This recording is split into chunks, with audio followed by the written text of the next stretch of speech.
Thor Love and Thunder's trailer had me hyped as hell for this film. Guns N' Roses, more wacky Taika Waititi Thor hijinks, Christian Bale as whatever this is. Then I traveled and couldn't see it for a few weeks, and I saw very divided opinions from fans, friends, and critics alike. Some calling it too silly, too inconsistent, some saying it's just a bit of fun, chill out you people with sticks up your butt, and having now seen it, in my response, I will probably be about half brain turned off fun haver and half stick up my butt critic. Who put the sticks up their butts? What? No. Because as the title of this video suggests, I thought this was a pretty fun mess. I'll probably be a little more stick up my butt critic, because I do think this movie is more messy than fun, but overall, I did leave the cinema decently entertained. As far as the positives go, this is obviously quite a comedic movie, and when the movie's jokes hit, they hit really hard. There were 4 or 5 moments in this movie that really made me burst out laughing. The main one I remember being when Thor is talking about how they can't feast on the children. These jokes that really got me weren't incredibly clever, they were just simple and really well delivered by the actors with great timing, and were just as funny as the best parts of Ragnarok. I'm gonna have some complaints about the Jane story and the writing in general, but I thought the conversation Thor and Jane had on the ship out in space was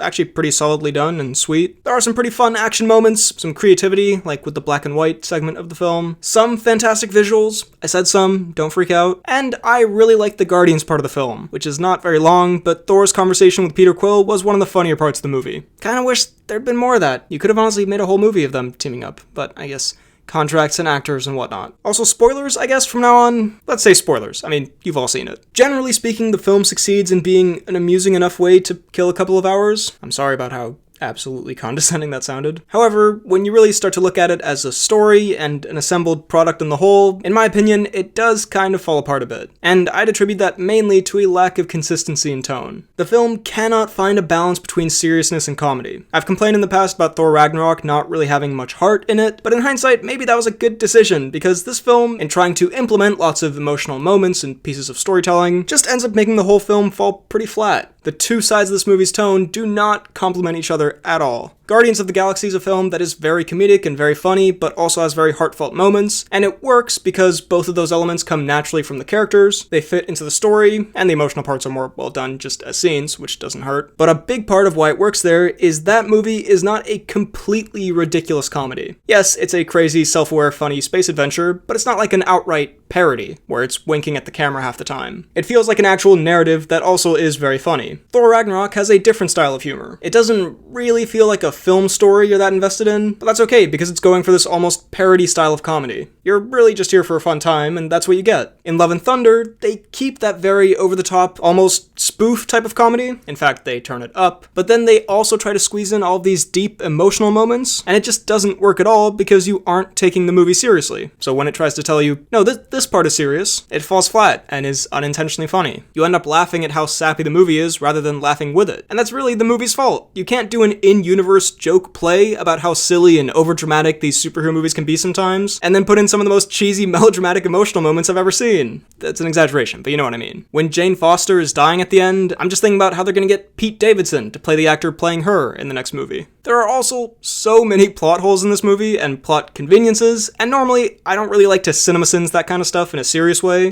but just how many ridiculously stupid plot moments there are here is again highlighted by the inconsistent tone. If you have just a straight up comedy, which I'd say about 65 to 70% of this movie is trying to be, and there are dumb plot moments, who really cares? Yes, the best of them will also tie the plot together really cleverly, but generally speaking, if you're just there to laugh with the fun, silly movie, it doesn't matter that the plot of this James Franco, Seth Rogen comedy makes no sense or is unbelievably dumb. But here, it doesn't commit to that. So instead, when they're trying to have exposition scenes in the more serious parts of the film about this gateway and this item and this plan, you're left there thinking, this is really stupid and not in a way that the movie seems aware of. And that again just takes you out of it and makes it less enjoyable. You're thinking more about how dumb the movie is than how funny it is. There are lots of moments specifically that I could go through here, but my buddy Lele made a Letterboxd review that encapsulates pretty much all of the moments where, as he puts it, things happen because the plot needs them to happen, not because it makes sense. So I'd recommend checking out his review linked down below, _Outlook on Letterboxd. Some highlights include how or why can Mjolnir suddenly just reassemble itself? Why has Thor never mentioned all these other gods at Omnipotence City? Could have been useful in Infinity War or Endgame, and,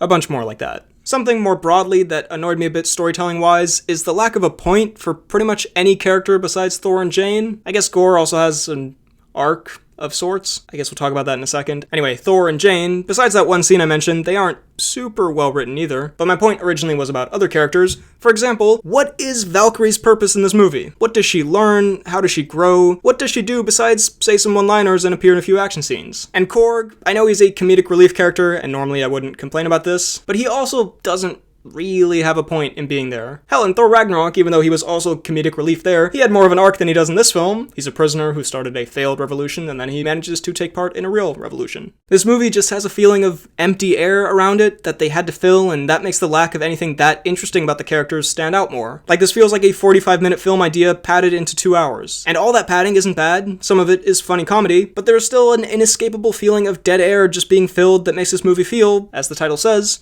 messy. I don't need a deep, intricate side plot about Korg or Valkyrie, but, you know, something more than we got could have helped make them feel not like filler characters who are just there to pass the time, and actual characters in a film. Or again, maybe just go the other way and commit completely to the comedic tone, and things don't really matter as much in that way. It's this weird middle ground. Hell, the last Avengers movies had like 1 billion characters, and I felt like those gave better arcs for characters individually than this movie did, with its like 4. I know this film's CGI has taken a bit of a beating. I think overall it's not bad, but yes, there are definitely moments that aren't fantastic. It sort of has the same issue as Ragnarok with its comedy-type lighting and cinematography and coloring, making a lot of the film feel flat and SNL-like, which again would work better if the movie didn't then take itself way too seriously at other times. By the way, speaking of dead air, the finale of this movie goes on for so much longer than it needs to, with the dramatic deaths of Gore and Jane. You're just sort of waiting for it to wrap up. Also, Gore, very interesting performance from Bale. He kind of feels like he's supposed to be in a different movie. Like, the tone shift when he captures the team is pretty distinct. But I honestly didn't hate that. That was a tone shift from fun when the heroes are triumphant to ominous when the villain is there. That's fine. That's good, actually. It's the tone shifts from, look, we're so funny and self-aware, to, and now here's an unironically really cheesy scene, that were more of a problem. Action was generally pretty fun, I'd say. Nothing insane, but solid. The song choices were fun. Again, nothing insane. If you said name 5 rock and roll songs, these would all probably be up there, but still, made for some fun moments. The film does have style at times, but it feels like once every few scenes they really tried to make something visually interesting and exciting, and then the rest of it was a bit of an afterthought. I don't know, there is definitely a lot of fun to be had in this film, but as someone who loves Ragnarok and was actually very excited for this, I'd be lying if I said I wasn't quite disappointed. It feels like it's constantly having an identity crisis, and like it was written at one time just off the top of the dome. I know that's demeaning and insulting to the presumably hard work that went into the script. I'm sorry. I just feel like that's an accurate way of describing how it feels. It feels like it wasn't really written with an endpoint in mind. It feels like someone started writing it, threw in whatever plot moment was needed as it went along, even if it didn't really make sense, wrote serious and funny scenes back to back without considering their tones or the quality of the dialogue, and then wrapped it up, the end. For the record, I wrote this review just off the top of the dome, so I'm sorry if it's a little messy, that's a bit hypocritical of me, but also this is a YouTube video for the BHL Hudson YouTube channel, not a $200 million Marvel movie. I know this review was kinda harsh. I did again leave having had a decently fun 2 hours, but I don't think this is a very well-written film overall, is how I'd put it. I'll give Thor Love and Thunder a 6.7 out of 10, and here's how my rating system works, and here's where I'd rank it in the larger MCU. So, those are my thoughts on Thor Love and Thunder. What did you think of it? Let me know all of your thoughts down below in the comments. While you're at it, be sure to like this video, check out my Instagram and Twitter at BHL_Hudson, my TikTok at BHL Hudson, my Letterboxd at RealBHL check out this podcast that I do with a friend of mine where we talk about movies, TV shows, a bunch of nonsense. It's called The Poorly Planned Podcast, and subscribe for more videos like the one you just watched. Thanks for watching, and I'll see you next time.